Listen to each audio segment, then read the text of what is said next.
चीज़ें जिसके पास होंगी। अच्छा, इसमें इस्तेमाल की चीज़ें सब खारिज हो गई इससे, बल्कि जो चीज़ें इस्तेमाल में नहीं भी हैं उन पे भी ज़कात लाजिम नहीं है। जैसे आपके पास कोई 2-4 प्लॉट पड़े हुए हैं, 2-4 बंगले हैं, 4-6 गाड़ियाँ हैं, तो अगरचे वो इस्तेमाल में नहीं है तो आप ज़कात ले तो नहीं सकते, मगर आप पर ज़कात वाजिब भी नहीं है, क्योंकि वो बेचने के लिए नहीं आपने खरीदी। वो अलग बात है, ये इसराफ में आता है, बिला वजह आपने इतनी चीज़ें खरीद के डाली हुई हैं, किसी काम की नहीं है, ना यूज़ में आ रही हैं, लेकिन बहरहाल उन चीज़ों पे ज़कात लाजिम नहीं है। ज़कात उन्हीं चीज़ों पे होती है जो बेचने की नीयत से खरीदी हो आपने, क्योंकि तिजारती माल है वो।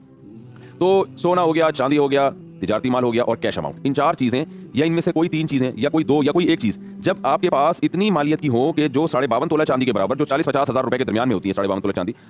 2020 में मैं आपसे अभी बात कर रहा हूँ रमज़ान में, तो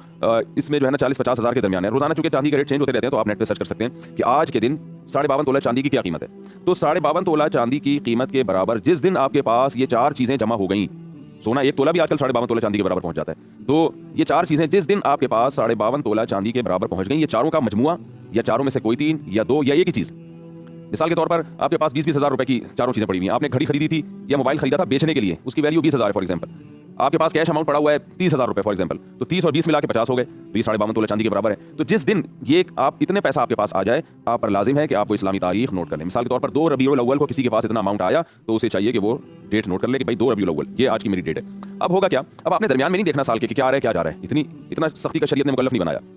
कि अब किस किस चीज़ पे साल गुजर रहा है, ना ना ना, बस आप साहिब निसाब बन गए 2 रबीउल अव्वल को फॉर एग्जांपल, आपने वो तारीख नोट कर ली कि भाई मैं अल्लाह ने मुझे साहिब निसाब बना दिया, मालदार बना दिया। यानी शरीयत की टर्म में ऐसे आदमी को मालदार कहा जाता है। अक्सर ये दौलत इतनी इंसान के पास उस वक्त आती है, या तो कोई कमारा छड़ा छाट उसको उसकी जो है ना जॉब लग जाए, तो पहली सैलरी जब मिलती है तो अमूमन साहिब निसाब बन जाता है। लड़कियों की जब शादी होती है तो उनको गोल्ड मिलता है शौहर की तरफ से या ससुराल की तरफ से या अब्बा अम्मा की तरफ से, तो वो जो गोल्ड उनको मिलता है तो वो उन लड़कियों पर लाजिम है जिस दिन वो गोल्ड उनको मिले, हैंडओवर हो, वो फौरन डेट नोट कर लें।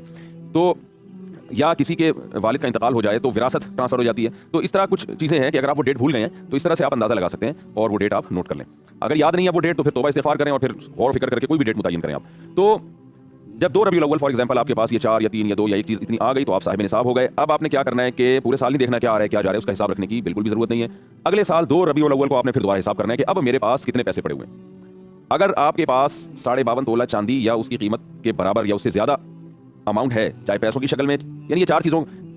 को मिला के या इन 2 या एक चीज़ का इतना है कि यानी अभी भी आप साहिब निसाब हैं, तो जितना है उसका 2.5% आप ज़कात में दे दें।